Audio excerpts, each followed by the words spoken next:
Earlier this week, the U.S. Department of Health and Human Services announced a joint final rule, it means it's final, with 8 other agencies that will treat faith-based and secular organizations involved in HHS-supported programs equally, meaning faith-based programs get to operate the way faith-based programs operate.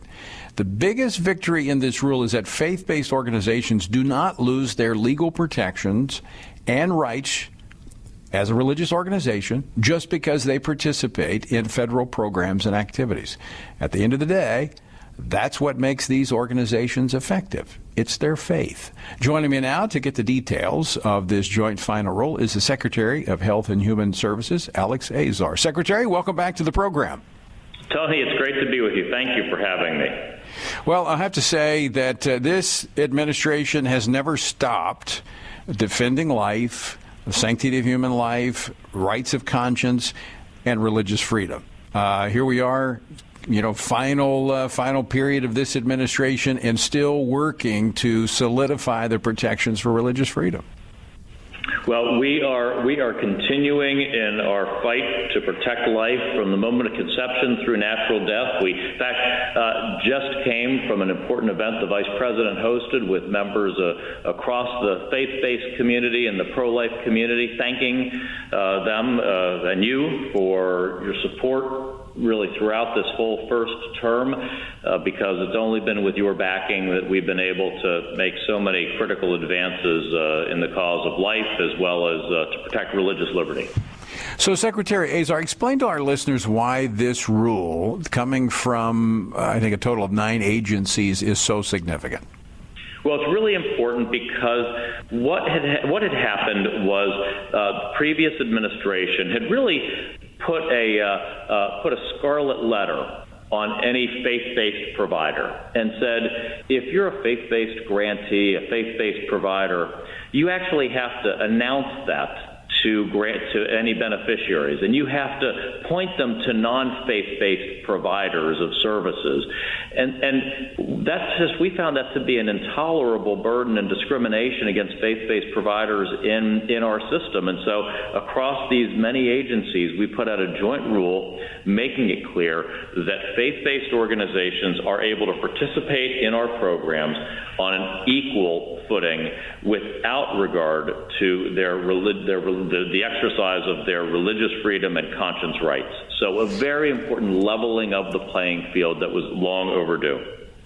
But also recognizes the distinctive of these organizations. If their faith wasn't there, most of them would not be nonprofits. That's what motivates them, is their faith. These faith-based organizations, they would just be another secular organization. So, in effect, they were either being denied entry into these contracts to provide services if they didn't check their faith at the door or declare it as it was, as somehow a disqualifier, a scarlet letter, as you said. And this simply says they're going to be treated like everybody else. You do the best, you provide the best service based upon what you do and how you do it, and hey, you can participate.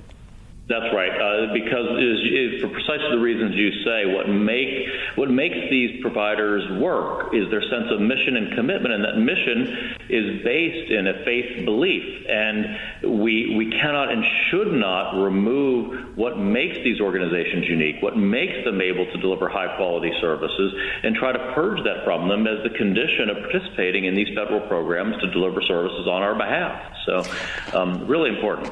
Okay, Secretary Azar, let me ask you this question. Let's say another administration comes along at some point.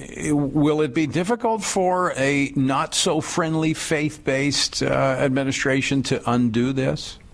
Well, so with our many accomplishments, we have worked always to make sure that we've done them the right way, procedurally correct, and that's why we've had such a string of successes in the courts. We use notice and comment rulemaking. We fully consider all comments. We have a rationale for what we do. It's based in the text and statute, the text of statutes as well as the Constitution, all of our actions.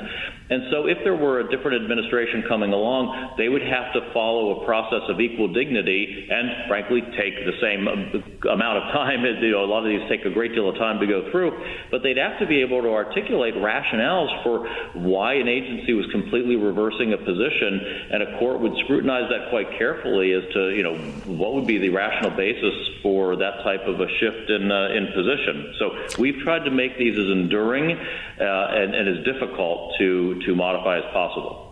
I heard a key word there, courts, because if they change these rules and begin to discriminate against organizations that, as you said, there's no rationale for it, they could end up in court. And, we've actually had some pretty good judges put onto the bench. So it may be a little hard for a not so faith-friendly administration to unravel these.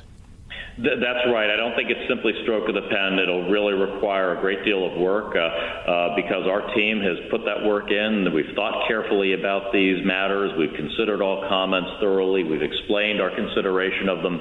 And that's the process that courts under the Administrative Procedures Act would require for any subsequent administration to attempt to unwind, minimize, or mitigate the advances we've made. And remember, our actions are based in protecting some of the most fundamental rights of conscience. And so actions to the contrary are those that actually are trying to take away the rights of conscience and free exercise of religion. And so those actions should also be scrutinized with a higher level of scrutiny by the courts.